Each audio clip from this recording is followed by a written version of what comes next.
byakozwe n'intumwa igice 20 umutwe w'amagambo uravuze ngo incira y'uma Pawulo ntiyagira icyo aba. Umurongo wa mbere aravuze ngo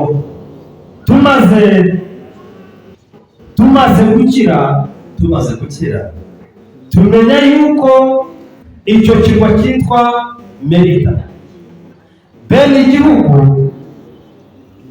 batugirira neza cyane, baducanira umuriro, batwakira twese kuko hari imvura n'imbeho. 3 ariko Pawulo amaze guteranya umuganda w'inkwi arazicana, incira iva mu muriro imuruma ku kiganza. Bene igihugu babonye icyo gikuruka kirereta ku gikonjo cye, baravuga bati ni ukuri uyu muntu n'umwicanyi. Nturora nubwo yakize mu nyanja idaca urwa kibera ntimukundira kubaho.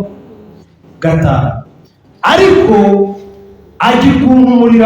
akunkumurira icyo gikururuka mu muriro ntiyagira icyaha. 6 ba bandi bategereza yuko ari bubyimbe cyangwa ari bupfe acitse, ariko bamaze umwanya munini bakibitegereje babona ntacyo abaye, barahindura bati ni Imana. Barahindura bati ni Imana. icyo ushaka kubabwira uyu munsi ni ijambo rivuga ngo icyo Imana igiye gukora kizemeza abantu. Impamvu kigiye kwemeza abantu ni ijambo rimwe, nuko ikiri kuruma babonye ubuzima bakirimo barabimera, babonye ubugingo barabimera, babonye buri kimwe cyose banyuzemo barabimera. Niba bagiye kurindukira bavuga ngo yakira yabumbye tureba, ni ukuri yakenge tureba, ni ukuri yasabije tureba, ni ukuri yanyuze ahantu tumuvuga tureba, ni ukuri yageze ahantu tubona ko bigiye kurangira tureba, kuko babonye ikiri kumurwa ariko barabitegereza baraheba. None bagiye guhindukira, bahindukira bagiye kuvuga ngo ndabona Imana yamukuriye hariya, ndabona Imana abo babikoze. Umwana w'umuntu ntabwo ari umuntu wabikoze, ntabwo ari umuntu ubikoze, ahubwo ndabona Imana. Tuvuga ngo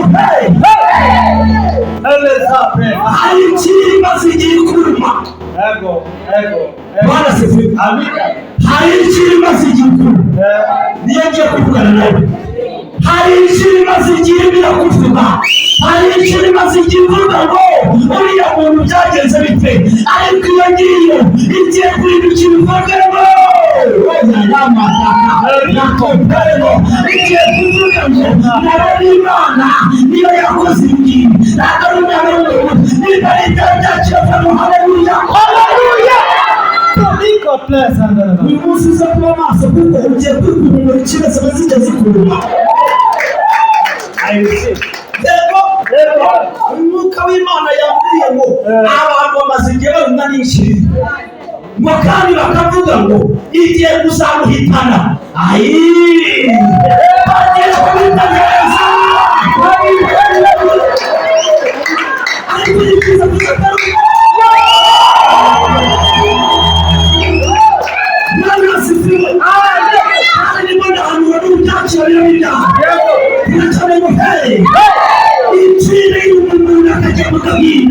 Inzira y'umuntu abantu bagira ngo aragiye, inzira y'umuntu bagira ngo ubuzima burashize, ariko hari Imana yaremye inzira.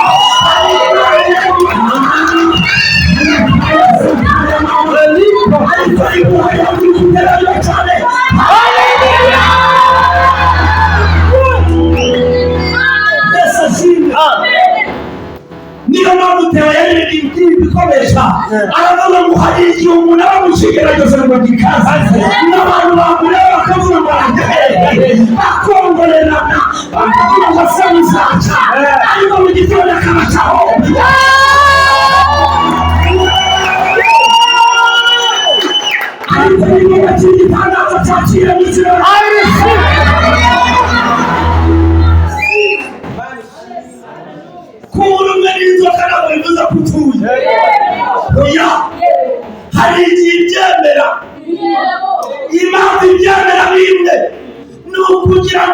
uzagaruka baza kurabona bari bamubari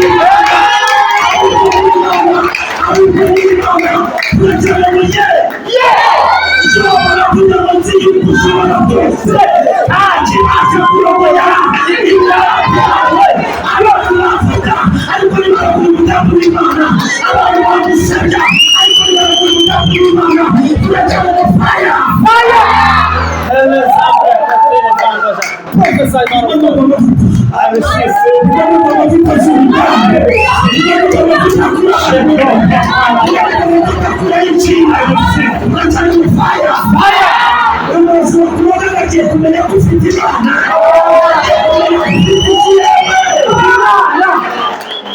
Come on now, preach, man of God.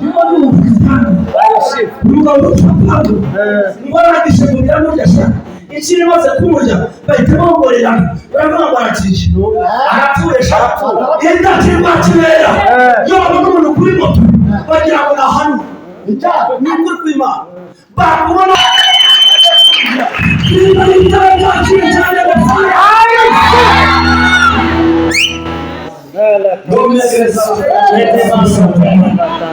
ntabwo Imana bayikora ikiye hari ikintu ngiye kubasabira umunsi Imana ibakureho inshuti mbi ahubwo bazanira inshuti z'umumaro inshuti y'umumaro niyo ukumva neza wavuga ikinyarwanda ikakumva wavuga igiswahili ikakumva ukavuga ikakumva za zindi zikumva ariko n'izindi zidazikora vuga ngo fire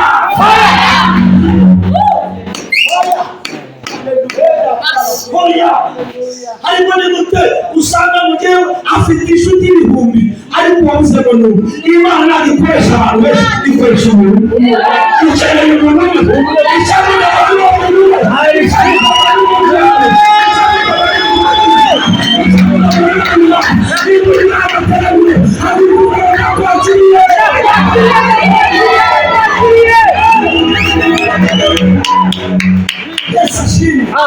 impamvu cy'abantu batagera kure nuko Imana twizeye bayifatira mu kantu gatoya niba ushaka ibinini cyo ukora binini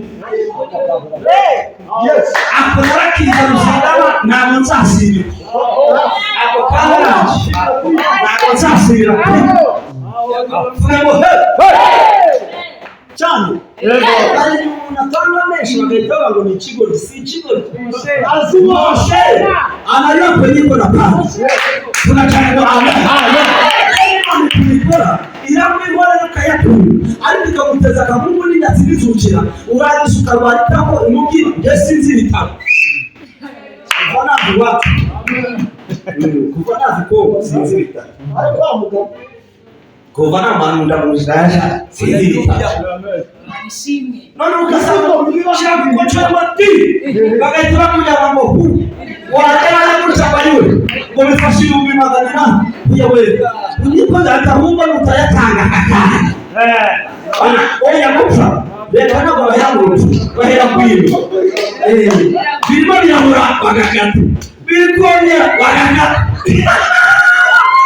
birikomye bagakata warangiza ngo yuko byagenze byose nabaye ubuntu n'ubuntu nyine yuko Imana hari ibyago bikunda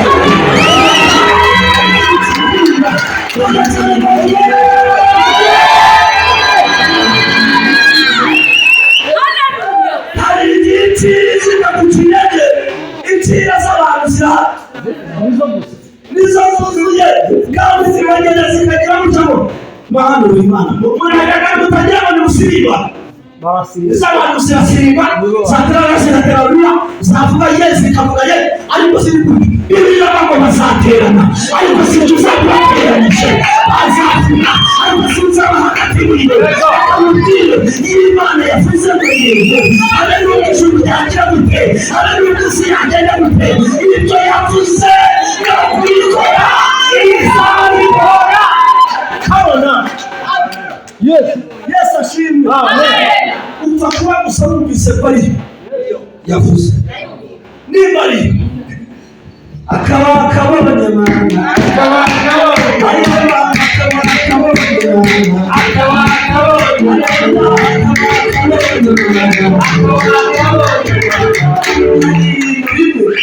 abantu batazi icya mbere gikomeye ku isi ni ugukorera Imana, kandi gukorera Imana si ukwambara ikoti. Mwumvise yego?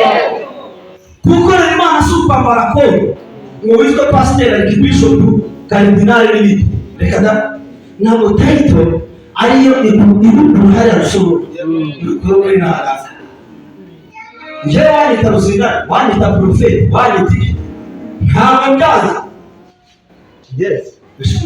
Twagiye kubwiriza Nairobi, twagezeyo sindi buvuga uwo muntu ko mushaka kuba mumuzi cyangwa se mutamuzi cyangwa ari so wanyu. Tugezeyo twara abantu babiri bagomba kubwiriza.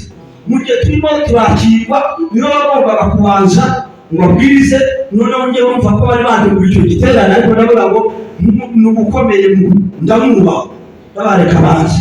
Noneho baravuga ngo nakase uzize nakareka tumwakire. Mu gihe barimo baramwakira bibagirwaho revera, baragibagirwa. Arangije arambwira ngo se revera ni jambo wajya urivuga urisigiye umuriro woroshe n'abisi hamanutse n'amagenane kubera kwibagirwa ikiye. Abantu benshi bagiye kwicwa n'amatayitosi. Ntabwo twebwe twabangariye kwitwa ngo barevera ba pasiteri bandehuya, reka imirimo yawe igaragara buri munsi. Niba uri umuhanuzi bigaragara uri umuhanuzi, niba uri umuvuga mutima bigaragara. Ikibazo gihari, dufite revera nyinshi ariko urukundo ruke. Twujuje revera nyinshi, apotre, voltaire n'ibindi bizaza, ariko ikibazo barimo barangimika nk'umuhanuzi. Bababajije ngo hari ikindi kintu uzasengerwa n'abahakana. Ndababwira ngo ntabwo nk'umuhanuzi gusa. None se ntabwo bishop rizaza rijyana nayo ufite ni menshi. Reka tugwize imirimo kurenza tayito, kurenza ubutumwa, kurenza kugufukamira no kwemera. Wanyita wahereza wazeru cyangwa ukabyumva. None mubwira ngo Yesu ni Bwana, ukabona ni Bwana, ukabyumva. Uzanyite Ruzindana, Brese, Musa wo kwa Jane, nta kibazo. Bigutwaye iki? Unyisho kwa Jane biratuma muzahanura. Arasuzuguye, wasuzuguye cyane ikibazo, ufite ibintu byinshi mu mutwe.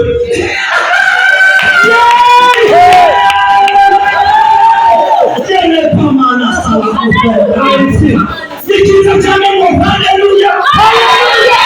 Ikibazo ntabwo tukivuga Yesu, ahubwo turavuga Shabiri. Ntabwo tukivuga ibyo kwihana, ahubwo turimo turabwira abantu ngo tumva iki gihe kirageze. Oya, reka ngubwire, ishyira ku nkuru, ukumura n'ikiguri. Mu nshiro y'abakungu, nicyo kiri kiguri mu gihugu.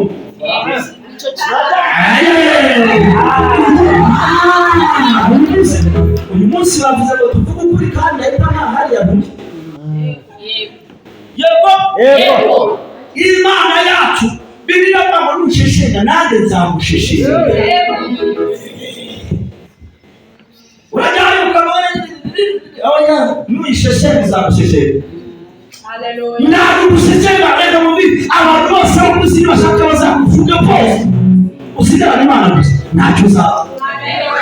Ngabo uri kwishingikiriza abantu, aho kwishingikiriza kuri Yesu, kuko Imana yo ikwemeza abantu, ntabwo ari wowe murakwemera. Imana yakwemeye abantu bakurikiye wewe, barakwemera.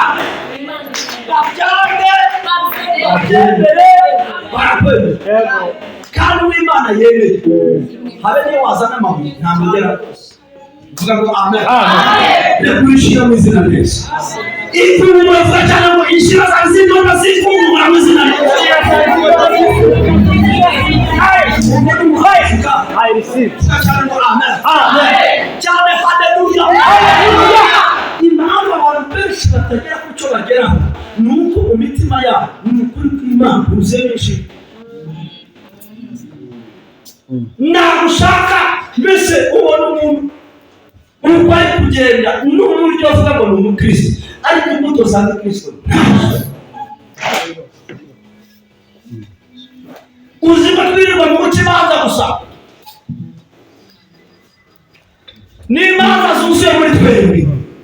Ineza y'Imana izazanwa nawe niwemera gukorera Imana mu kuri no mu mwuka. Yego icyo nemera ni kimwe, nuko Imana nta muntu izajyana mu ideni ntawe. Niba ariyo yavuganye nawe ikibazo ni uko abantu bujuje imihigo. Amahuriro yazo ni amagi atarabonanye n'isake, niyo makuru adafite ubuzima. Noneho nyuma yaho umushumba umuntu akagenda avuga ko Imana yavugiye. Hari n'abo Imana itekereza yareba mu kibazo kuba muri mu kikareba maze hagera bivuze ryari. Reka nkubwire, hari ikintu kimwe ngiye kukubwira. Turi umuhanuzi, sibyo? Nubura ijwi ry'Imana uzarishakira ahangaha, uzihanurira ahangaha. Yego uzafunga Uwiteka mu mucyo wanjye sinzakena, andaje mu cyanya cy'ubwatsi bubisi. Iyo ni umushinga na twese yamushimiye ko ijambo ryawe, yamushimiye ko wabivuze no kubikoza ikora. Ibi ni Imana neza. Naho ibibazo biri muri iki gihe bikarashikarakurura ibibazo nagiye haya hepfo. Turimo turasenga gutya, umuntu wese uvuze n'indi kibazo muri iki gihe arimo aragira ngo aripano. Ntabwo abavuze n'indi bose bahanura. Habaho guhabwa impano y'indimi. Impano y'indimi Pawulo yavuze ngo ni impano ifasha umuntu ku giti cye ikongera imbaraga mu mubiri. Iyo uvuze indimi nyinshi mu rusengero ugomba kugira uzisobanura utazisobanura. Waba utazi kuzisobanura ukicara. Ikibazo cyane ni uko abakristu rero turimo turagira ngo bavuze indimi bose bari guhanura. Ngo ndahambwira papa bora mashaka abashika abantu ndahariwe barakura abashika ndahariwe wihe none suri kwitabara barabahindera mu kajya mu ndahariwe ndahariwe abashika bakuru.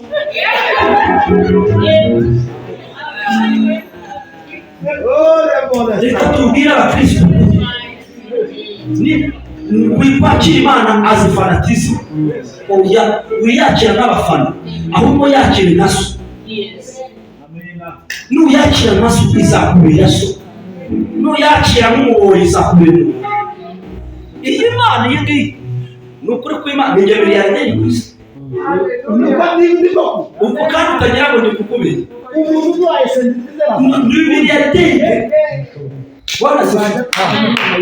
Ariko hari ibintu bimwe ariko mubwire, ikintu cyose ikibazo dufite kugeza uyu munsi ni imyumvire. Urakoze ikode koko ni imyumvire. Profeti yarakize cyugukira ahubwo urukundenza yaramenyumuje urimo uragarukiriza hafi. Imana yanjye se ni nyene. Bibiliya iravuga ngo mu ijuru hari amabuye, kuko nge mba mu mabuye. Hari amabuye aba yemeze gute, hariyo safiro, hariyo samaragide, hariyo yasipe, hariyo golde. Ibyo kandi ngo bijya bindi bari kumva nk'imivugo. Bari kumva nk'imivugo. Abantu benshi bamenyeye golde, bamenyereye n'iki, bamenyereye zahabu, bakamenyera n'ikirere wenda na diyama. Siko noneho hari ibindi biruta diyama. Njya Imana ngo ma nubona ndimo ndagenda mu bihugu kuko mu mujyi byabari ndani umubare tume mareka sitani ibuye rimanuka n'ahari ngwinde wenda ngayasi bitewe naho wenda n'ikiro kimwe. Musi na samaragide agasitara rikamanuka rikamwe imbere mu gihe yasi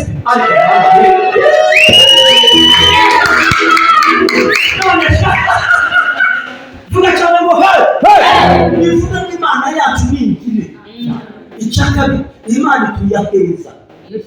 Icyo ngicyo iyo bakubwira ngo kora urusengero rwo ikirego kubwiza ukuri mu bintu nabonye natangariye byose murebe.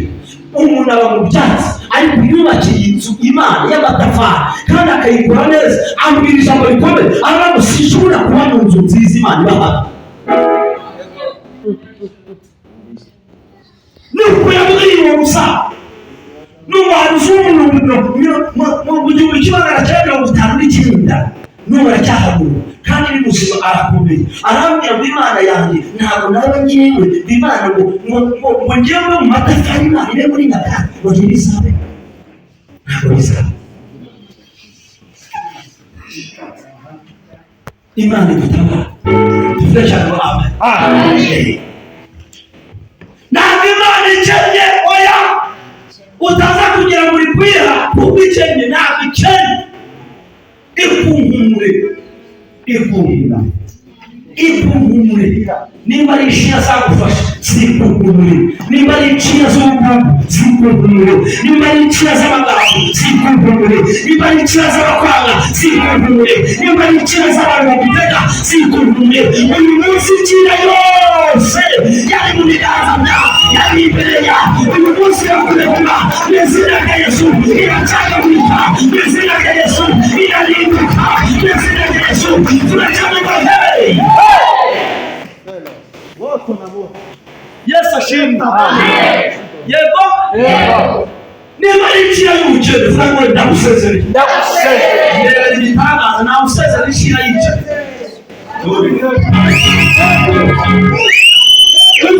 inshiya y'ubukene genda inshiya y'igisuzuguriro genda inshiya yose yari yakurumye mvaho genda wamwukamubiro genda turacyane amafaranga Yesu ashimwe. hari abantu bibeshya ku butunzi ngo batamufite nta muntu utarafukanye inyenyeri ntawe icyo ndakikubwiye nk'umuhanuzi ntawe utaravukanye inyenyeri yawe ni uko bayizimije ahubwo guhera umunsi reka inyenyeri yawe yakuma niba utakira itara ryakiri cyane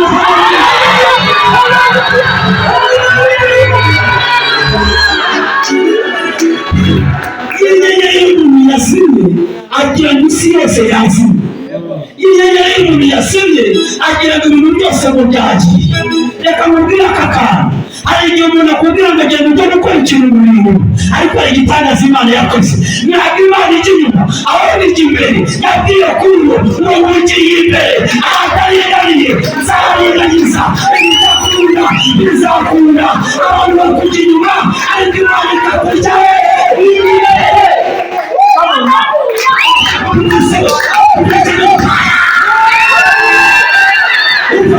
abantu bakujya inyuma ariko Imana ikakujya imbere ahise ikakujya ahataringaniye nzaringaniza iyo niyo yitwa Imana vuga ngo iki ndimo ndasezerera abantu batari inshuti z'umuntu barimo bakumarira amabuye bakumariye ganse n'amazi n'umuriro muri bo bakubeshya ko bagukunda kandi bagushishira Bibiliya iravuga ngo nkunda Imana ari rurema iravuga ngo nkunda nuba n'umuntu agukunda Imana mukunde kare inshuro 70 ariko ukubeshya urukundo nawe ufata marikeri itukura kandi hari abantu rero gutandukana n'umuntu si icyaha oya gutandukana n'umuntu si ikintu nta cyaha kiriho gutandukana n'umuntu mubi si icyaha ahubwo gutindana nawe nicyo cyaha kubera ko umunyarwanda yararebye akishuka ngo nta hene nziza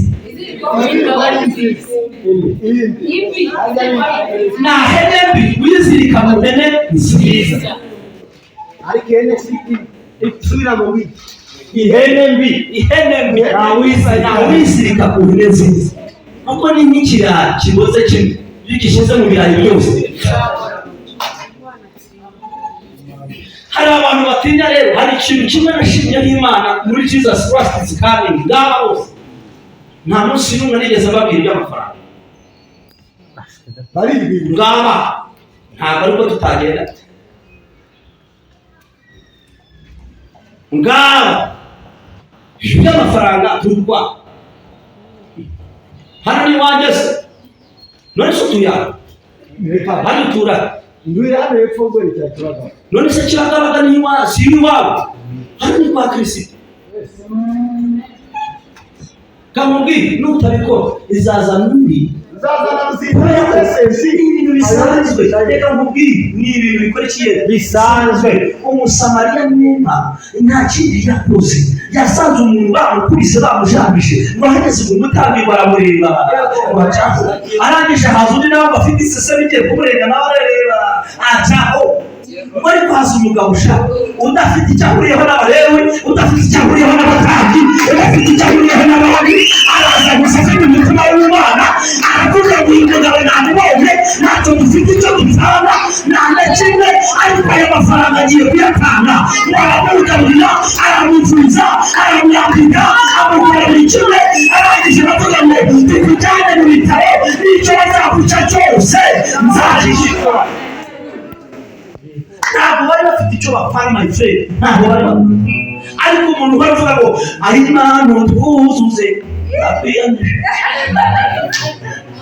Ariko amugana arabuzuze. Umwuka wera n'amabuye. nta kindi kintu gituma Imana ikora ni umutima wawe. Umugabo witwa Aburahamu yararebye nta kindi reka utaza kugira ngo ni ibintu birebire. Imana ikorana n'umuntu gusa wakoze akantu k'akajeste akagira gutya ngo pa nawe ikamureba cyangwa akangutse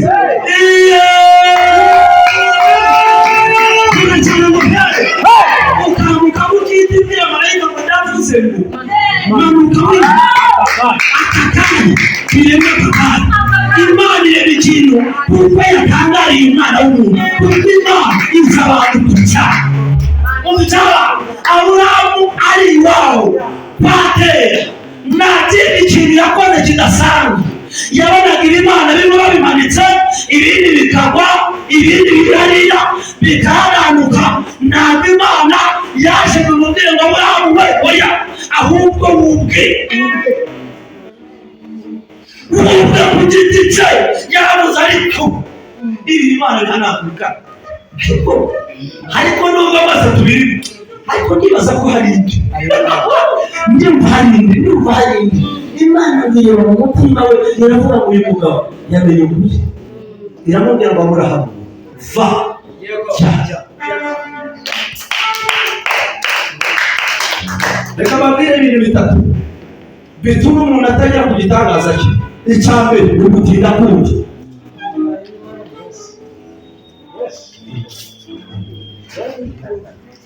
Ni ibintu bitatu njya kubabwira. Icya mbere ni ugutinda gukora iki? Kumva. Icya kabiri ni ugutinda gukora, kuko utinze kumva no gukora biramugora. Yego gutinda gukora, gutinda kumva. Icya kabiri ni ugutinda gukora. Icya gatatu ari nacyo kintu ni ugushidikanya.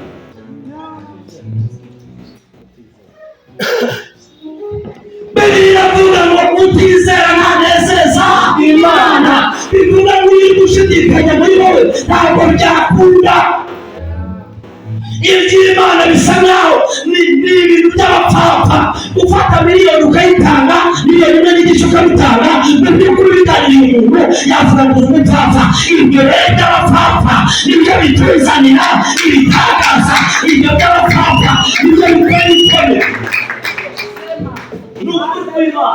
Ibyo by'abapfapfa biturwanira aho tutari. Hari ikintu nababwira yuko umurimo wawe ukuvuganira usibye.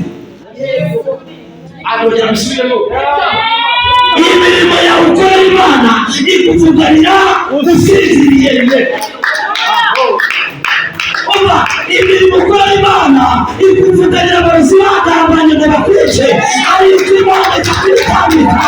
Imirimo yawe ukora Imana ikuvuganira mu rukiko bavuze ngo bakumanure, imirimo ikakuvuganira.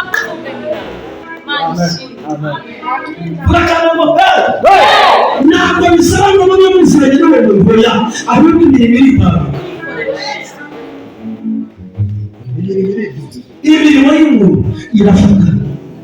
kireba ikintu kitasibwe kizaguherekeza no mu mva.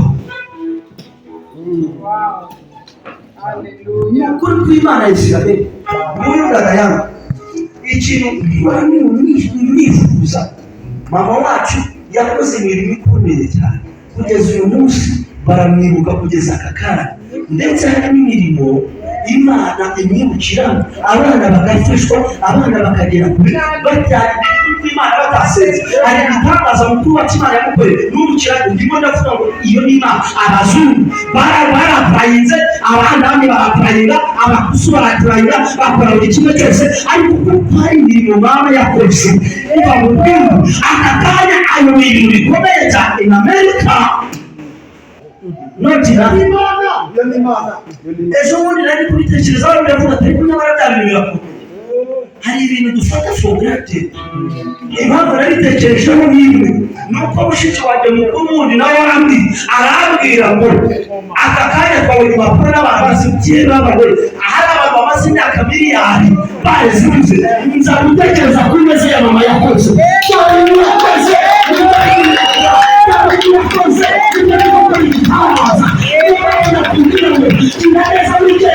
abana babasabisanywa, abana n'ibisengero, abana babasabira, abana n'ibisengero, abana babasabira neza. Igihe abandi bazafata ku ngufu, abandi bazafata ku ngufu. Igihe abandi bazafungwa, abandi bazafungwa. Igihe abandi bazasayiza, abandi bazasayiza. Igihe bakorera Imana bakaza ibyumviro ku isengero.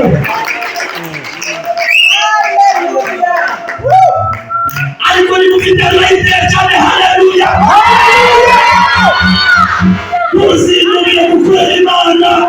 Nakuva muri Imana yacu ureka mu bintu dushobora kwata tutazaba turi, ariko izazarya azabera neza. Ibi ni kuvuga mbere nawe uhari, ariko uyu munsi aba bakobwa murabona ari babo nibo beza ku isi, bagasa neza, bambara neza, ntibafite imiryango barariye.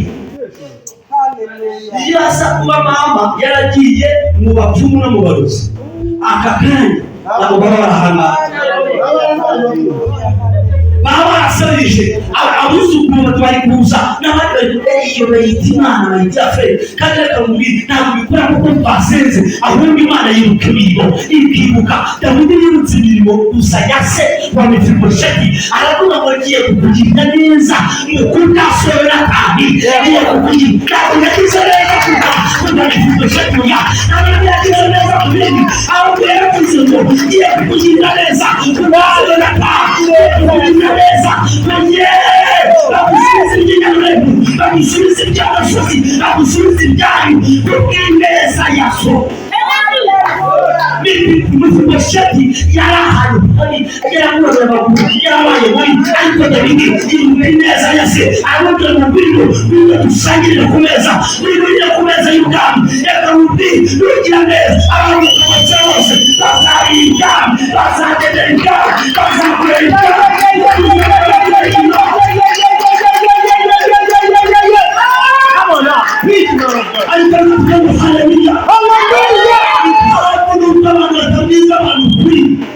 Bashaka indamu y'inda yako kandi iyo kurya no kugenda, ariko reka mubwire niba ushaka kuzarama biba mu rusengero, niba ushaka kuzarama biba ahantu bagomba kubiba, biba mu murimo w'Imana. Ntabwo bisaba ngo ufite amafaranga, hari ukuri bagutandukanye kabisa. Iyo ufite kandi nawe 20 imyenda igiye kuzagupfiraho, ariko habuze n'umwe wakwandika ko wabuze n'umuntu umwe wakwandika. Warangiza ngo ugende umukene, ntabwo umukene, ahubwo niba ufite nta kintu bita vuga ngo kaguhereza iki kintu muganye ngiye gusoza. Nzanira Imana dore iri cupa rimeze riruzuye. Iri cupa riruzuye? Oya ntabwo riruzuye. Iri cupa riruzuye? Ndagira ngo n'abandi bari yego riruzuye? Yes. Iri cupa ko riruzuye birakundana impamvu bidakunze se ni banza ufate ibyo ufite ubitange bubone babone bongere buzuza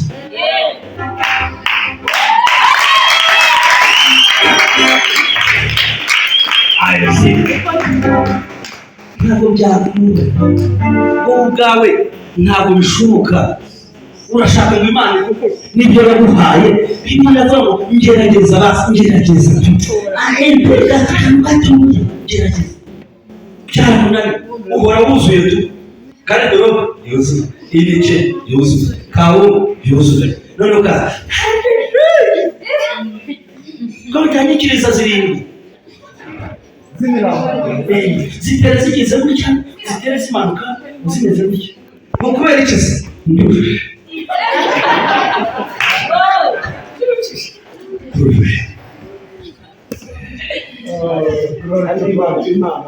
gukorera Imana nta kindi ntabwo gukorera Imana ari kuba pasiteri ntabwo gukorera Imana ari kuba umwigi ibintu byose no mu rugo dukorera Imana yaba abantu benshi gukorera Imana reka abantu bakumenye rero gukorera Imana bamenye yuko iyo bageze iwawe ibintu bihinduka bamenye yuko yakurebye uramwambika uramugaburira uramutunga reka mubwire reka iryo zina rizamenyekane ku isi kuri uwo muntu ariko bikaba Come on now.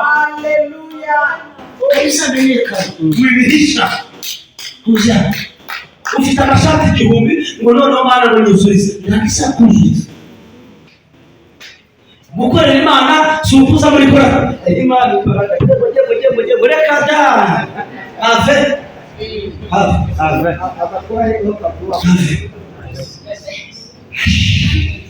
Imana igufashe we ngiye gusoza mu ihangane muraza kunkunda soza kuko soza manura mugire nta kundi ariko reba bwije kuvuga cyane yego ibara baruzi batera benshi cyane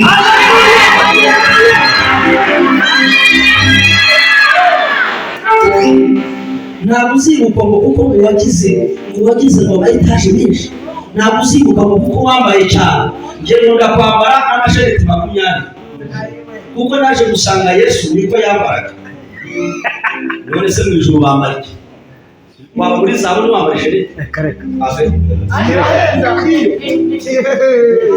Biblia utavugwa mapambo yetu na vitu vyote vya thamani kwetu mapambo sema ni mitako rero abantu babushije abandi barabamara uwambaye shereti urakuyura tabara wagushishwa n'ibindi bikurimo ibikurimo nibyo bikugushije nawe kwambara ntabwo aribyo bikugushije hari ikintu turimo hari ikintu turimo bikurimo yowe kuko ntabwo aricyo kikugushije ikikurimo nicyo kikugushije abantu niba ariko abantu ngebe abantu n'ubu ariko abantu ntibatinya mushu Imana wishuka nziza tuvuga ngo amen kongere ngenda kwitunda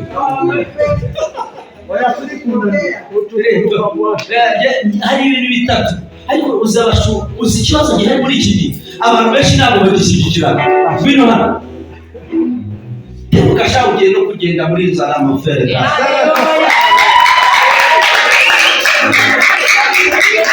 umuntu Imana igiye kumugirira neza kuko umuntu bamutwite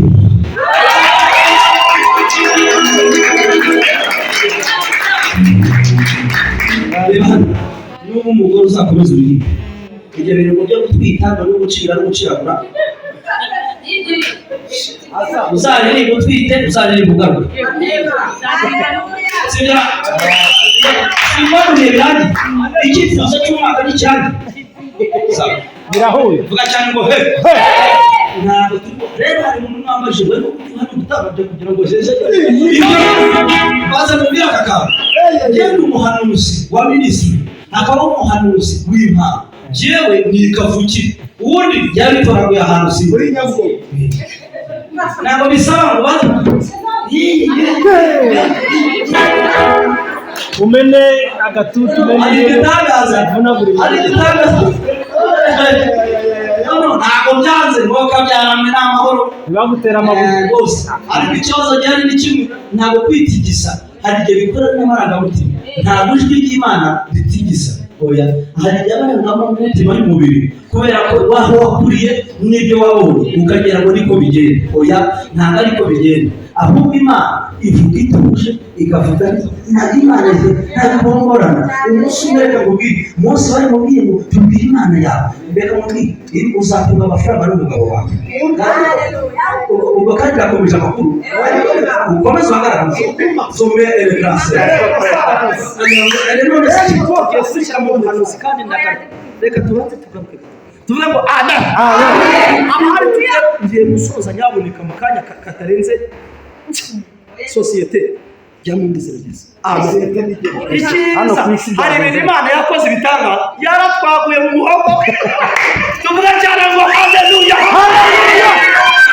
Mose babwira Abayisiraheli baramubwiye ngo ariko wari utubwira ngo Imana noneho uyu munsi ndagira ngo tuyinore igitondo kimwe arababwira ngo ngaho ujye kwiyeza mukarabe neza uyu munsi murayibona Imana nayo iritegura vuga ngo kwitegura irangije kwimanura ikintu cyitwa umugabo uyirinda witwa inkuba irakubita ngo po none abantu baravuga ngo niyo iri kuza ngo reka da iracyari muri dushe ntabwo iraza Yesu ashimwe ntabwo irahagera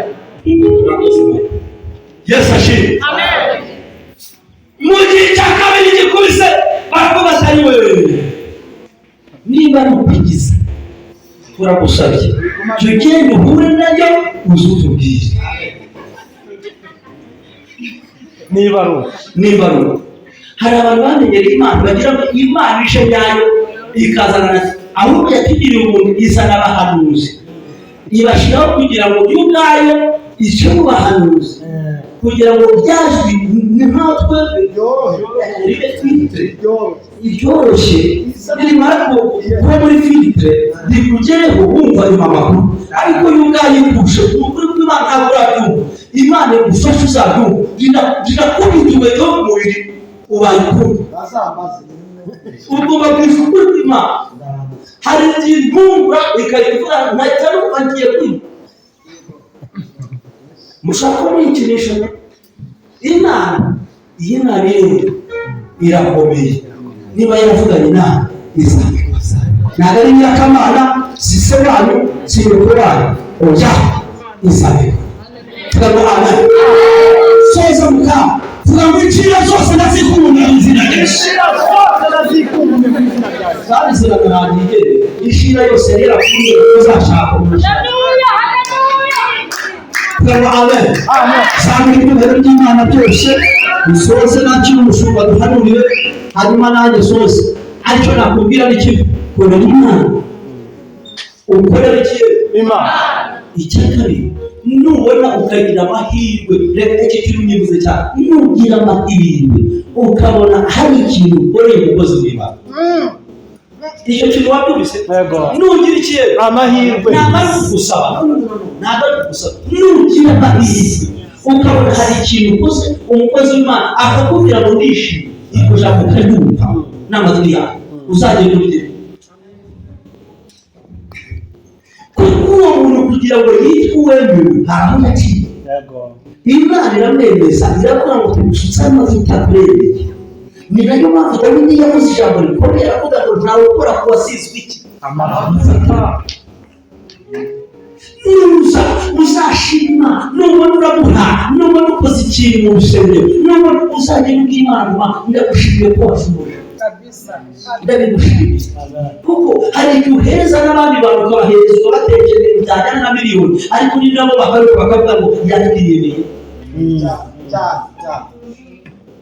ukabagaburira ukanagera ukamubwira ati ngiyi umwenda wamuha n'umwenda akabaze nagasuzuguro uganyeretse kandi mu mutima wawe umutima wari ufite urukundo rwo kumukunda uravuga ngo reka mwambike reka ngire icyo mbona ariko wowe ako kanya uhindukiranye atangira kuvuga ngo aye mu masagira atanura nyibona arabona se njye hari cyo nabuze mfasha ineza abana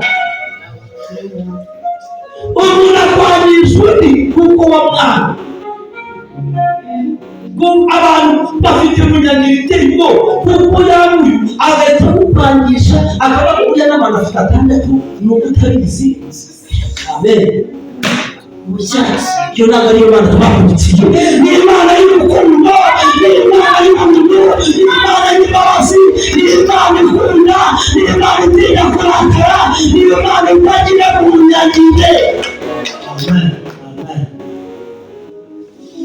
icyari nasoreje niba wumva bari kuvuga umukozi w'Imana uziruka ntuzifatanye yego niba wumva uwasizwe bari kuvuga uziruka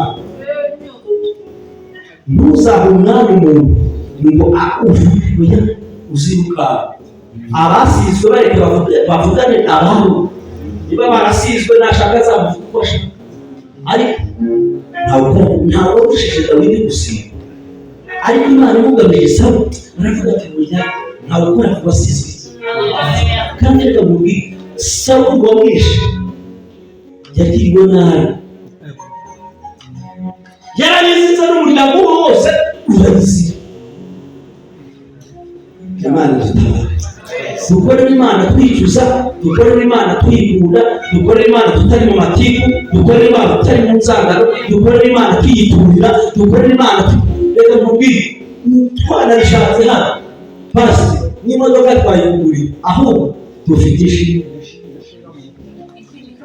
imodoka sigura ngaho wibwira yuko twavuze mu mwaka tuzagera mu kwa 12 twayiguriye wagira ngo bimicere reka da twavuze mu 2000 tukicacece tumubwire igitondo kirinde twashiduka twayiguze impamvu nuko ahubwo twe n'urukundo rwa nawe ukunda abantu gusaba gusheshera ukunda abantu bakubye ariko reka mubwire kunda gukunda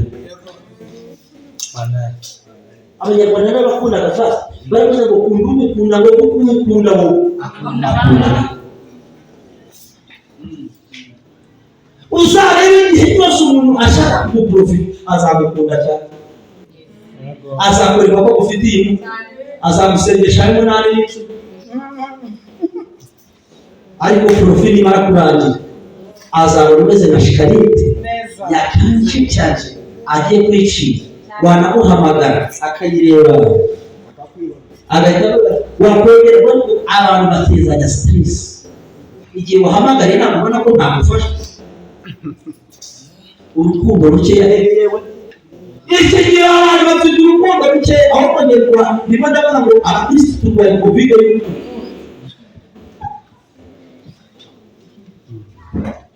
YouTube rero birakora ibitangaza izi YouTube zindi cyane YouTube we ako kantu bafate kuzakabajyana YouTube wesha Imana iraje bakoreho YouTube abantu bari kubesha kuri YouTube shaka amande pepe ubesha akiri pasi ntabwo ari twe dukora igitangaza ni Imana ikora igitangaza niba tubesha abantu kwenye ngiye wewe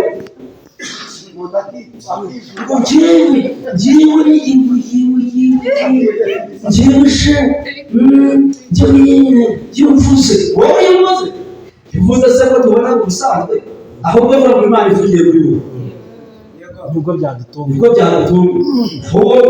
wo kwa kana so hariya hepfo utuye hariya hepfo reka twubahe Imana iri mu Rwanda tuvuga amen soza za mu biganza bya Rusengo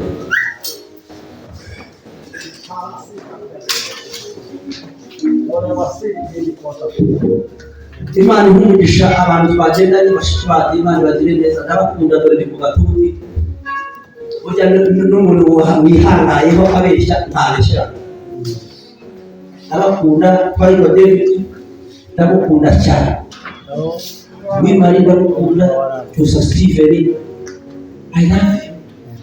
We love you more. So much. Hapo ndio ndio usiku pasi wasanga somazi n'imisi ntabwo kugira barakunda bati umugore wawe turi pasi umugore pastor nta kibazo narabane bajya kubwira none urana baba pasiteri urenda gukunda reka se uziko iri jambo no gukunda bararyice bazi ko umuntu akundana n'undi kuko agiye gusabanya no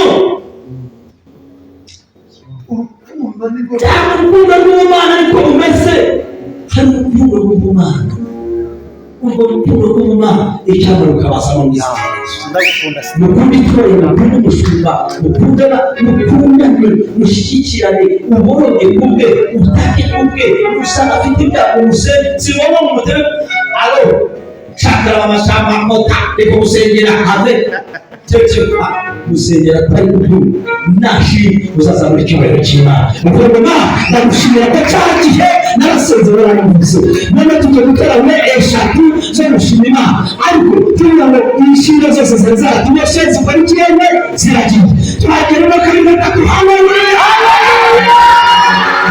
haleluya kari gatatu haleluya haleluya